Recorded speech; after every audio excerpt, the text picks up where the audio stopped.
Assalamualaikum warahmatullahi wabarakatuh. Salam guru penggerak.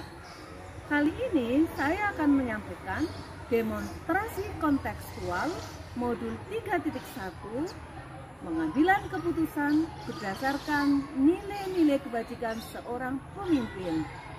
Saya mewawancarai dua orang kepala sekolah. Yang pertama, Kepala SD Negeri 3 Salamerta Mandiraja, dan yang kedua, Kepala SMP Negeri 2 Mandiraja. Selamat menyaksikan. Bismillahirrahmanirrahim. Assalamualaikum warahmatullahi wabarakatuh.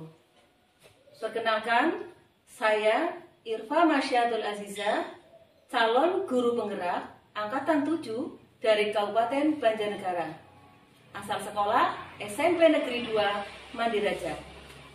Pada kesempatan siang hari ini, saya akan melakukan tugas wawancara untuk demonstrasi kontekstual modul 3.1 pengambilan keputusan berbasis nilai-nilai kebajikan sebagai pemimpin. Bersama dengan saya, Bapak Kepala SD Negeri 3 Salamerta, Bapak Nurholis SPD. Selamat siang Pak Nurholis. Selamat siang Bu Irfa. Bagaimana kabarnya Pak? Alhamdulillah sehat. Baik. Pertama kali kita berjumpa ya Pak ya. Dalam kondisi mudah-mudahan akan membawa kebaikan bagi kita bersama. Amin, amin, amin, amin. Pak Nurholis, saya akan sedikit mewawancari Bapak dalam seperti yang tadi sudah saya katakan, yaitu pengambilan keputusan berbasis nilai-nilai kebajikan sebagai pemimpin. Iya. Nuhun sewu Pak. Iya. Selama ini Pak Nurholis mengidentifikasi kasus-kasus yang merupakan dilema etika atau bujukan moral itu seperti apa? Iya. Terima kasih Bu Irfa yang sudah berkenan untuk hadir di sekolah kami. Sangat sanjung saya diwawancarai gitu ya. Tetapi ini adalah saya sampaikan adalah pengalaman-pengalaman saja yang saya alami gitu ya. Terkait dengan bagaimana saya mengidentifikasi suatu masalah itu masuk ke dilema etika atau termasuk bujukan moral. Sebenarnya bagi saya itu sangat simpel gitu ya. Bagaimana saya itu mengkomparasikan yang pertama dengan aturan-aturan yang ada. Jika suatu masalah itu memang ada unsur-unsur melanggar regulasi yang ada, baik itu regulasi pemerintah maupun baik dari misalnya kita ya, dari Kementerian Pendidikan atau dari dari undang-undang ataupun semua aturan yang ada termasuk dengan aturan di kota sekolah, maka itu sudah masuk kepada ranah bujukan moral. Tapi jika memang ternyata permasalahan yang ada itu sama sekali tidak melanggar aturan-aturan itu gitu ya, kita kaji bersama-sama gitu, tidak ada yang dilanggar, maka itu masuk ke dilema etika. Oke. Itu Bu Irfa. Berarti untuk membedakan apakah itu termasuk dilema etika atau bujukan moral, itu berarti apakah dia melanggar dari regulasi atau peraturan atau tidak? Termasuk kode etik. Ya betul sekali. Ya. Oke. Nah, menurut Pak Nurholis, bagaimana Pak Nurholis menjalankan pengambilan keputusan di sekolah Bapak, terutama untuk kasus-kasus di mana ada kepentingan yang sama-sama benar atau sama-sama mengandung nilai kebajikan? Oh iya, untuk mengambil keputusan memang kalau saya pribadi itu memang semacam terpola di pikiran saya gitu ya. Bagaimana keputusan-keputusan yang kami ambil itu harapannya adalah kita menggunakan paradigma berpikir hasil akhir gitu ya. Bagaimana apapun caranya ketika itu termasuk dilema etika gitu ya, harapannya nanti hasilnya yang terbaik untuk semuanya, baik untuk yang yang bermasalah maupun yang saling bertentangan maupun untuk sekolah pada umumnya gitu ya Pak. Jadi saya lebih cenderung ke sana untuk keputusan yang saya ambil. Berarti tidak ada yang dirugikan dari Iya. keputusan yang Bapak ambil. Mungkin Gitu. ada sedikit tapi minim gitu ya, minim. Pasti ada ketika itu dilema etika, pasti akan ada sedikit hal yang memang apa namanya kontra dan tidak sesuai dengan dengan yang berjalan gitu ya. Tapi pada prinsipnya bagaimana itu menghasilkan yang terbaik gitu. Oke. Selanjutnya ya Pak ya, Iya, untuk langkah-langkah atau prosedur seperti apa yang biasa Bapak lakukan selama ini untuk mengatasi permasalahan dari dilema etika itu? Oh iya, oke, terima kasih Bu Irfa pertanyaannya. Langkah yang pertama yang biasa saya ambil adalah mengidentifikasi nilai-nilai yang bertentangan ya. Iya. Apa sih nilai yang bertentangan pada permasalahan ini gitu ya. Setelah teridentifikasi nilai yang bertentangan, kita cari tahu itu siapa saja yang terlibat ya. Karena siapa yang terlibat itu nanti akan apa namanya menentukan pola penyelesaiannya itu seperti apa. Oke. Siapa yang akan dilibatkan juga untuk menyelesaikan permasalahan itu gitu ya. Setelah menentukan siapa yang terlibat, kemudian kita coba uji itu apa namanya nilai-nilai yang bertentangan itu, permasalahan itu kita uji, baik uji benar salah, kemudian apa namanya benar-benar gitu ya. Itu kita coba kita uji. Ya. Setelah selesai itu tadi ya saya menggunakan apa namanya bagaimana saya menyelesaikannya setelah teridentifikasi semuanya. Paradigma berpikir kita bekerja gitu ya. Walaupun dalam masalah ini kan kita tidak bisa sendiri, kita pasti harus berkolaborasi. Apalagi ini dilema etika gitu ya. Dan tidak bisa kita mengambil sendiri. Maka paradigma yang ada di kepala kita masing-masing itu nanti kita curahkan gitu ya. Kita curahkan dan nanti kita apa namanya kita cari yang terbaik dengan resiko terkecil tapi hasil yang terbaik. Setelah itu kita rumuskan menjadi sebuah keputusan gitu ya. Kemudian keputusan itu apa namanya kita eksekusi gitu ya. Kita eksekusi. Nah, setelah kita eksekusi nanti akan kita evaluasi melalui refleksi. Apakah keputusan yang kita ambil itu benar-benar tepat gitu ya untuk masalah-masalah yang kita selesaikan itu gitu ya. Oke Pak, terima kasih. Berarti kalau saya melihat poinnya itu harus ada pengujian gitu ya Pak? Iya, apakah itu pengujiannya, apa menguji prosedurnya, menguji kemanfaatannya, intuisi dan lain sebagainya ya Pak ya? Iya, betul. Oke Pak, untuk selanjutnya menurut Bapak hal-hal apa saja selama ini Bapak anggap efektif dalam pengambilan keputusan pada kasus-kasus dilema etika? Iya. Ada beberapa hal yang saya anggap efektif untuk mengambil keputusan ya. Yang pertama adalah komunikasi ya Bu. Komunikasi sangat penting karena apa namanya menyelesaikan masalah itu pada prinsipnya adalah proses berkomunikasi, gitu ya. Bagaimana apa namanya mencari solusi. Ya. Tidak bisa menyelesaikan masalah tanpa komunikasi. Maka komunikasi yang efektif adalah menjadi kunci utama bagaimana kita menyelesaikan masalah. Itu yang pertama. Yang kedua adalah yang efektif lagi adalah paradigma kita, gitu ya. Paradigma kita berpikir itu juga akan sangat membantu kita dalam menyelesaikan masalah. Ya. Nah, ketika permasalahan itu kita dengan paradigma yang karena paradigma yang ada di yang kita anut itu ya atau yang dominan ada di kita itu sangat membantu bagaimana kita menyelesaikan masalah dengan enak gitu ya karena kita sudah melekat di pikiran kita gitu. Tapi di sisi lain ketika memang paradigma yang dominan di antara diri kita misalnya tidak bisa menyelesaikan dengan yang kita harapkan, maka kita bisa mencoba untuk mengambil paradigma yang lain meskipun kita butuh effort atau usaha yang lebih karena memang itu bukan paradigma yang dominan di pikiran kita gitu. Oke Pak, berarti harus ada komunikasi dan iya, paradigma betul, ya. Paradigmanya misalnya kalau misalnya ada dilema etika tertentu misalnya kesetiaan, kebenaran versus kesetiaan atau bagaimana ya Pak ya. Intinya kebenaran dibenturkan tuh versus apa gitu ya. Misalnya kesetiaan dengan kebenaran versus kesetiaan gitu. Ya, kejujuran dan kesetiaan Betul. gitu ya. Benar. Seperti itu. Oke. Berarti dalam mengambil keputusan harus senantiasa seperti itu ya Pak ya? Iya. Oke Pak, yang selanjutnya adalah dalam mengambil keputusan, mesti kan Bapak ada tantangannya gitu. Iya. Kira-kira tantangannya apa dalam pengambilan keputusan pada dilema etika yang selama ini Bapak alami? Yang pertama tantangannya adalah kita lihat dari kompleksitas masalah itu. Semakin kompleks itu akan semakin butuh daya yang lebih.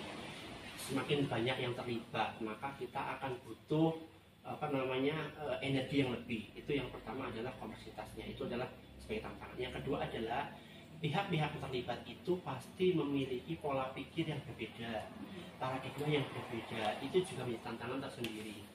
Ya. Kemudian selain itu ketika itu permasalahan dengan pihak luar misalnya ya, pengalaman, kemudian pengetahuan, kemudian apalagi ya segala sesuatunya kaitannya dengan intelijensi itu juga sangat berpengaruh Bu. Dalam pengambilan keputusan itu misalnya bermasalah yang kita bermasalah dengan wali murid atau dengan warga gitu ya, yang memang nuwun sewu atau mereka dengan basic pendidikan, pengalaman yang sangat rendah, maka itu butuh energi yang lebih untuk bagaimana kita bisa mengkomunikasikan sedemikian rupa sehingga mereka itu paham dengan permasalahan yang ada, kemudian mereka paham maksud kita untuk bagaimana menyelesaikannya, itu butuh energi yang lebih. Itu kompleksitas, kemudian paradigma masing-masing orang, kemudian pengalaman dan basic pendidikan itu memang butuh tantangan ya, jadi tantangan itu ya. Memang tidak mudah untuk menyelesaikan kasus dilema etika ya Pak? Iya, itu lebih sulit dibandingkan bujukan moral. Iya. Karena nggak ada peraturan yang dilanggar. Nggak ada bakunya gitu ya. Nggak ada peraturan bakunya, nggak ada peraturan yang dilanggar, sehingga memang harus menguras energi yang lebih daripada yang bujukan moral. Oke Pak, untuk jadwal waktu, apakah Bapak pernah menjadwalkan jika ada kasus mengenai dilema etika mau diselesaikan dalam waktu misalnya 1 minggu atau saat itu juga? Oh iya. Untuk penyelesaian masalah, saya rasa kita lihat dulu ya permasalahan yang terjadi dan tingkat kompleksitasnya. Ketika permasalahan itu sederhana, maksudnya tidak terlalu kompleks, jelas permasalahannya, kemudian terang penyelesaiannya, mudah diujinya gitu ya, maka kita bisa selesaikan pada saat itu juga. Betul. Ya, kita selesaikan itu juga, tidak perlu nunggu-nunggu itu permasalahan. Kalau bisa semakin cepat diselesaikan semakin baik.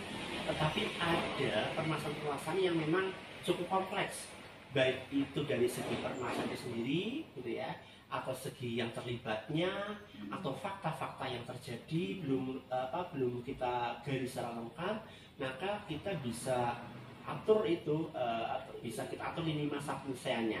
Ya, ketika mungkin fakta-fakta belum terungkap dengan lugas gitu ya, maka kita harus mengungkap fakta-fakta itu dulu. Ketika yang terlibat banyak, maka kita harus berkomunikasi dengan banyak orang, sehingga itu akan membutuhkan waktu yang lebih dibanding permasalahan yang memang cukup sederhana. Jadi tidak ada yang baku Bu masalah ini. Jadi tergantung permasalahannya sederhana atau kompleks gitu ya. Betul. Bisa mungkin saat itu atau mungkin 2 hari, 1 minggu, atau mungkin berapa saat lamanya gitu. Tapi prinsip penyelesaian masalah itu secepatnya. Gitu ya. Ya, prinsipnya itu kita semakin cepat semakin baik, tetapi kita terkadang tidak bisa serta-merta ada masalah langsung selesai, itu tidak bisa. Pokoknya harus ada pertimbangan-pertimbangan ya Pak ya. Betul. Tapi prinsipnya semakin cepat semakin baik. Oke Pak, selanjutnya nih, menurut Bapak ini, selama ini adakah seseorang, mungkin teman kerja rekan sejawat di sini, atau faktor-faktor apa yang dapat mempermudah atau membantu Bapak dalam menyelesaikan kasus yang berkaitan dengan dilema etika? Jelas ada. Di sini saya melibatkan semua guru. Jadi semua guru itu saya libatkan tergantung spesifik masalahnya, gitu ya.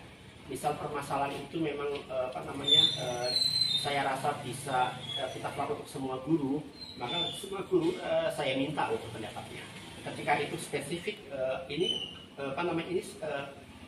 guru tertentu itu akan lebih jago ini misalkan ini, maka saya akan berkolaborasi dengan guru tertentu. Jadi kita lihat dulu permasalahannya, maka kita akan bisa menentukan siapa sih yang akan saya libatkan untuk masalah ini gitu. Yang jelas saya selalu dibantu oleh teman-teman di sekolah maupun komite maupun lingkungan sekitar untuk menyelesaikan masalah yang terjadi di lingkungan sekolah kami. Berarti selalu ada kerjasama antara betul. Bapak selaku kepala sekolah dengan rekan guru maupun komite. Oke. Tidak bisa saya sendiri memutuskan karena ini dilema etika yang tidak mungkin itu berdiri sendiri masalah itu. Iya. Mantap sekali Pak. Yang terakhir ini Pak, dari semua hal yang telah Bapak sampaikan, pasti kan ada pembelajaran ini. Iya. Kira-kira pembelajaran apa yang dapat Bapak petik dari pengalaman Bapak ketika mengambil keputusan yang berkaitan dengan dilema etika? Iya. Pelajaran yang saya ambil dari bagaimana kita membuat sebuah keputusan yang berdasarkan nilai-nilai kebajikan adalah yang pertama, bagaimana kita berkolaborasi untuk bekerja sama menyelesaikan suatu masalah. Ya, ternyata berkolaborasi itu tidak mudah. Ya, yang pertama kolaborasi. Tetapi semakin sering berupaya berkolaborasi, lambat laun kita terbiasa. Karena kolaborasi. Yang kedua adalah komunikasi itu. Sebelum saya jadi kepala sekolah, memang saya mungkin tidak banyak pengalaman ya bagaimana menyelesaikan masalah. Tapi semasa saya jadi kepala sekolah, ternyata saya harus berkomunikasi dengan banyak orang. Apalagi ini kaitannya dengan masalah, penyelesaian masalah, maka saya mau tidak mau harus belajar berkomunikasi dengan banyak orang yang mempunyai pola pikir, paradigma berpikir yang berbeda agar kita bisa menyelesaikan satu masalah yang kita selesaikan bersama. Itu. Yang berikutnya adalah ketika itu berkaitan dengan masalah dilema etika, maka saya di situ seperti seolah-olah saya sedang diasah hati saya gitu ya. Hati saya diasah, kepekaan hati saya diasah gitu ya. Jadi bagaimana saya menimbang permasalahan itu dengan hati gitu ya, agar bisa memberikan suatu kebijakan yang dalam tanda kutip menghasilkan keputusan yang terbaik, tapi dengan minim resiko ya, dengan minim dengan minim gesekan seperti itu ya. Jadi hati itu yang saya merasa ternyata dalam masalah ini saya perlu melibatkan hati gitu ya, karena banyak itu dialami yang memang sebenarnya kalau diterang dengan hati itu langsung ketemu jawabannya gitu ya. Iya betul ya. Karena hati nurani terutama ya Pak ya. Iya betul ya, hati nurani itu yang dalam itu. Oke Pak. Berarti sebenarnya banyak sekali pengalaman yang bisa diambil dari proses pengambilan keputusan di betul Bu Eva, etika betul. itu ya. Ini sangat sangat ketika prosedur itu dilaksanakan itu sangat luar biasa, itu banyak pembelajaran yang kita dapatkan di sana. Lebih dari apa yang, bahkan bisa lebih dari apa yang saya alami. Gitu. Terima kasih loh Pak atas waktu yang sudah diberikan kepada saya. Itu sudah luar biasa, sudah saya juga dapat pelajaran dari apa yang sudah Bapak ungkapkan tadi mengenai dilema etika. Ya, senang Bu Eva. Terima kasih Pak. Selalu Bu Eva. Terima kasih. Selamat siang. Selamat siang. Assalamualaikum warahmatullahi wabarakatuh. Oke. Wawancara yang kedua adalah wawancarai Kepala SMP Negeri 2 Mandiraja, Bapak Supono SPD MSI. Selamat menyaksikan. Assalamualaikum warahmatullahi wabarakatuh. Gimana kabarnya? Masih puasanya masih? Masih kegiatannya masih berlangsung ya Pak ya, untuk meningkatkan amal ibadah di bulan puasa. Mohon maaf Pak, pada kesempatan pagi hari ini saya selaku calon guru penggerak angkatan 7 Kabupaten Banjarnegara yang kebetulan bekerja di sini di tempat kita SMP Negeri 2 Mandiraja akan mengadakan wawancara mengenai pengambilan keputusan berdasarkan nilai-nilai kebajikan seorang pemimpin. Nah saya Pak, yang pertama yang ingin saya tanyakan adalah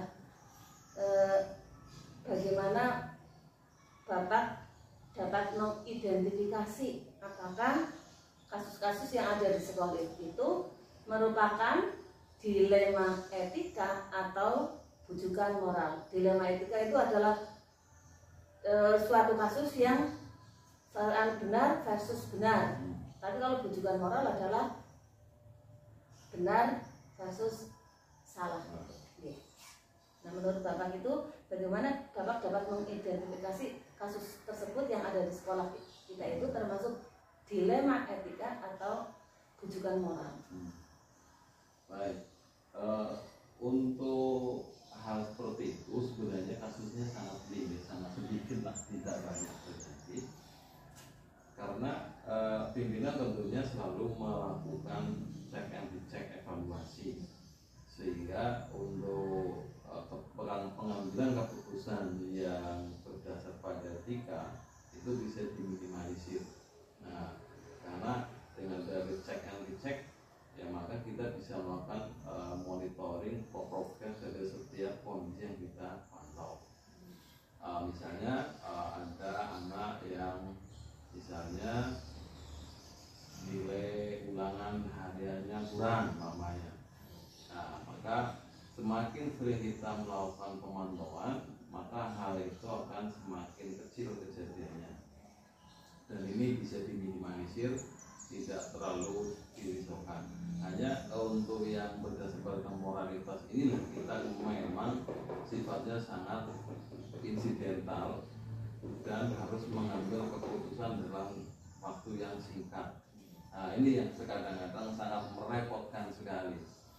Maka harus ditemukan antara 3 komponen. Pertama adalah unsur guru BK, kemudian yang kedua adalah orang tua, kemudian yang ketiganya adalah wali kelas. Nah, orang tiga komponen inilah yang harus bertemu untuk membicarakan bagaimana solusi dari kasus yang menyangkut masalah moralitas. Dan ini harus ada komitmen di antara ketiga ini. Ya.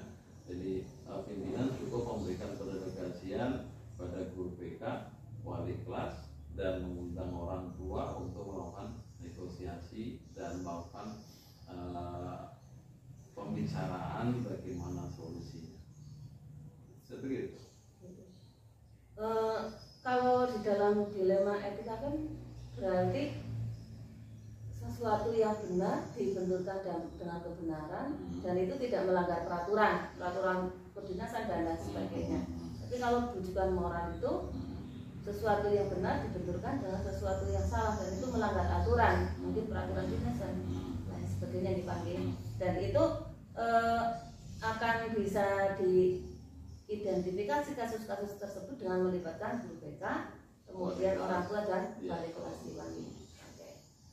Pertanyaan selanjutnya Pak, selama ini bagaimana Bapak menjalankan dalam pengambilan keputusan di sekolah kita ini, terutama untuk kasus-kasus di mana ada 2 kepentingan yang sama-sama benar atau sama-sama mengandung nilai kebajikan. Bagaimana Bapak menjalankan dalam pengambilan keputusan tersebut? Yang pertama, melakukan analisa. Ya, melakukan analisa terhadap kemungkinan keputusan yang akan diambil. Ya, kalau umpamanya A, manfaatnya berapa, mudaratnya berapa. Kalau keputusan B, manfaatnya berapa, mudaratnya berapa. Jadi karena adalah 2 hal yang benar, ya maka kita akan mengambil keputusan yang paling minimal mudaratnya. Ya, paling minimal mudarat itu yang akan kita ambil.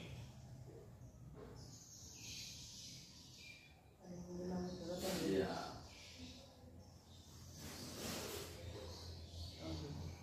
Seperti itu saja Pak. Oke.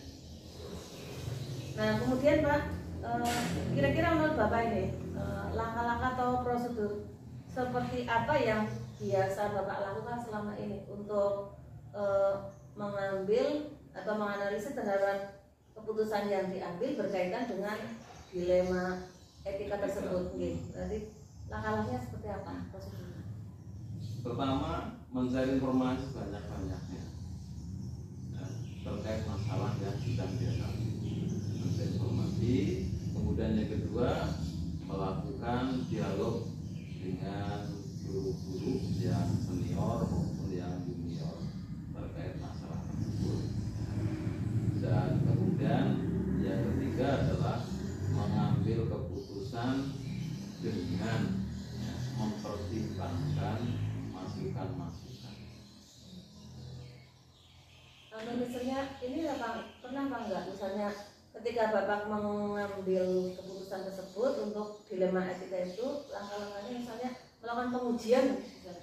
Belum pernah. Belum pernah. Kemudian Ya. uji prosedur, uji apa? Uji intuisi, apakah keputusan itu sesuai dengan hati nurani saya atau tidak. Uji prosedur misalnya Bapak itu sesuai dengan peraturan yang ada apa tidak ketika mengambil keputusan. Kalau itu ada pasti. Karena dalam cara berpikirnya pimpinan dengan yang dipimpin itu berbeda sekali. Ya.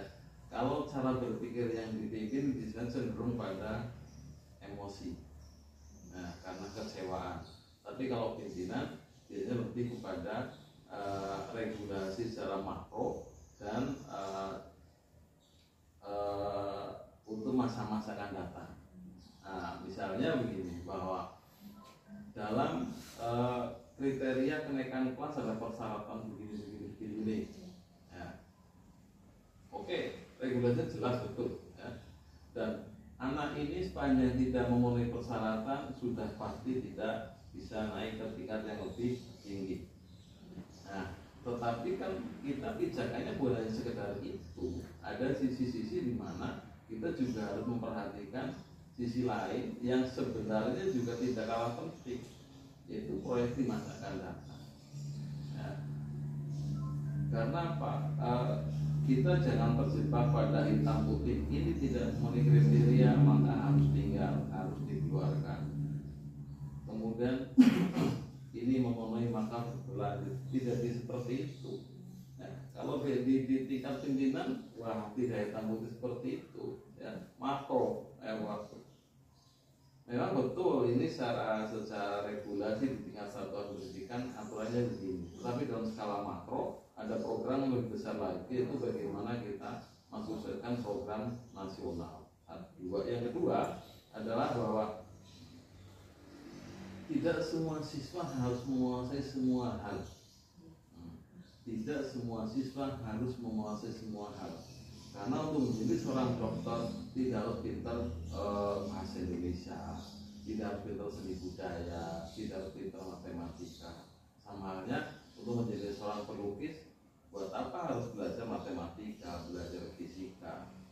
Nah, maka ya, dengan pertimbangan itu kriteria kenaikan atau kriteria ini adalah sebagai pintu masuk ya untuk mengambil kebijakan dalam skala yang paling rendah. Ya, bukan untuk yang paling rendah, tapi ini paling rendah. Ya. Artinya bahwa ini oke masuk ya, tapi tidak hanya berhenti di sini, harus lebih jauh lagi. Berarti misalnya pengujian regulasi tetap ya Pak ya? Iya, kita harus tetap berpatokan pada regulasi, iya, tapi juga harus melihat intuisi. Kira-kira perasaan saya bagaimana, anak saya kalau begini kan, bagaimana masa depannya begitu ya Pak ya? Kira-kira seperti itu. Jadi memang menjadi seorang pemimpin harus sangat bijaksana sih Pak. Enggak sih, harus banyak melatih kepekaan. Ya, melatih kepekaan. Intuisi dibanding. Iya. Luar biasa. Nah selanjutnya Pak, pertanyaan selanjutnya. Hal-hal apa saja yang selama ini Bapak anggap efektif dalam pengambilan keputusan pada kasus dilema etika tersebut? Yang tadi Bapak contohkan adalah misalnya mengenai kenaikan kelas dan lain sebagainya. Kira-kira menurut Bapak hal-hal apa saja yang selama ini Bapak anggap efektif dalam pengambilan keputusan tersebut? Apa ya? Ya seperti tadi sampaikan intuisi. Masih ada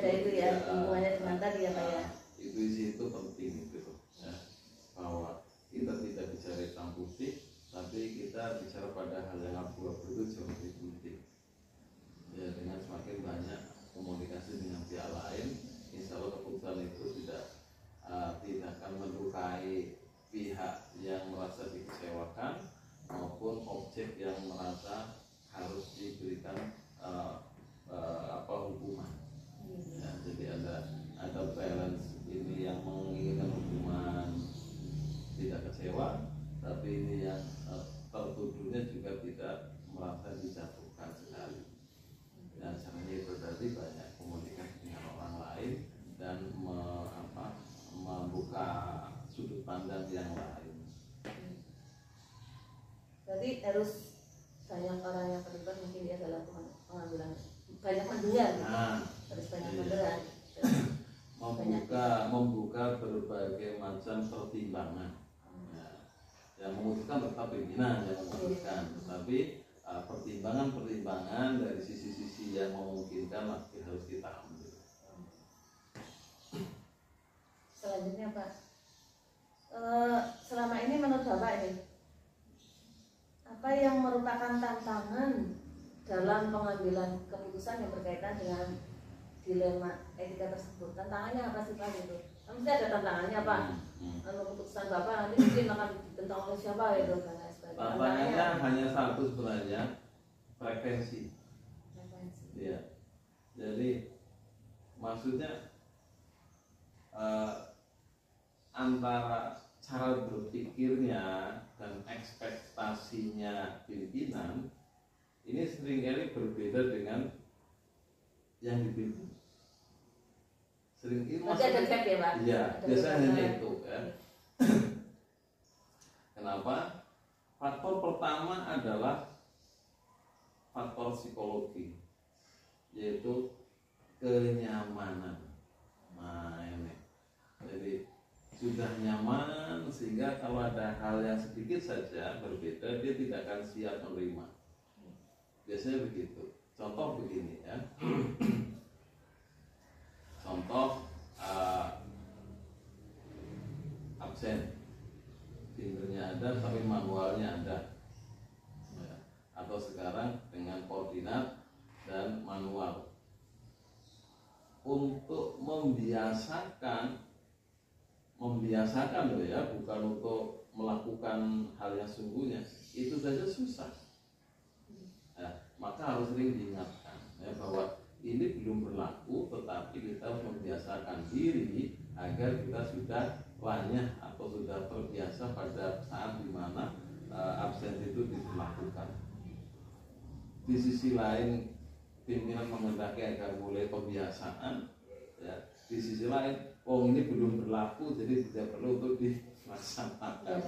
Nah, ini kan, ini kan betul lah, belum berlaku. Ya. Tapi pimpinan juga menghendaki membiasakan saja supaya nanti pada saatnya kita sudah terbiasa. Kemarin saya juga lupa, pada saat di sini sampai sore itu lupa nggak hingga sore karena belum biasa seperti itu. Berarti lagi untuk pengambilan keputusan itu yang merupakan tantangan adalah mungkin yang tadi Bapak katakan belum sefrekuensi gitu ya. Masih ada gap antara pimpinan dengan yang dipimpin. Jadi harus ada disamakan frekuensinya dulu ya, supaya ekspektasinya sama. Harus banyak belajar itu Pak.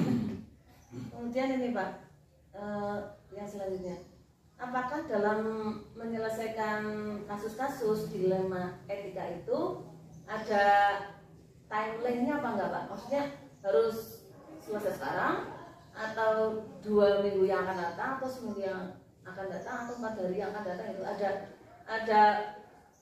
timeline-nya apa enggak Pak? Ada Pak? Kalau saya tidak ada. Nah, memang lebih cepat lebih baik.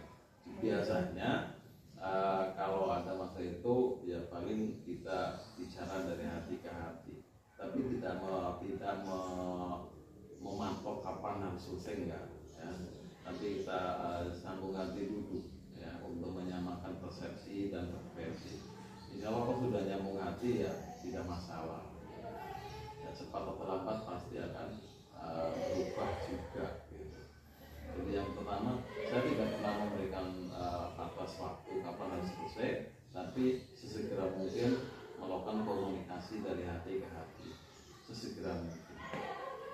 Berarti nggak ada target waktu, misalnya ini kasus ini harus selesai dalam waktu misalnya 2 minggu kayak gitu. Enggak. Nggak ada.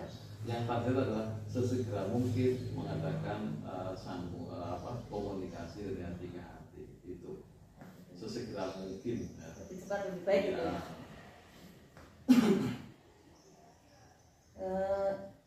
Selanjutnya Pak, adakah seseorang atau bekas sejawat lah atau orang lain dari komite misalnya, atau faktor-faktor apa yang selama ini mempermudah atau membantu Bapak dalam pengambilan keputusan dalam kasus dilema etika? Ada seorang yang bantu atau orang lain yang bantu, atau faktor apa yang membantu Bapak sehingga bisa menyelesaikan? Ada dong, ada banyak yang membantu. Ya, pertama tentunya adalah rekan-rekan yang menjadi perpanjangan tangan, ya wakaf, kemudian penanggung jawab. Ini tentunya mereka lebih paham dalam masalah yang sedang dihadapi. Kemudian yang kedua adalah rekan komite yang seringkali memberikan informasi yang cukup ya, untuk bisa dijadikan sebagai rujukan sebelum terjadi pengambilan keputusan.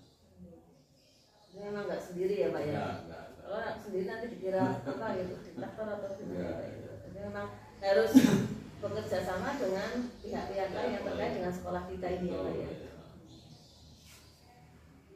Yang terakhir Pak, dari semua yang tadi Bapak sampaikan, ini memang Bapak pembelajaran apa yang Bapak dapat petik dari pengalaman Bapak ketika melakukan proses pengambilan keputusan dilema etika?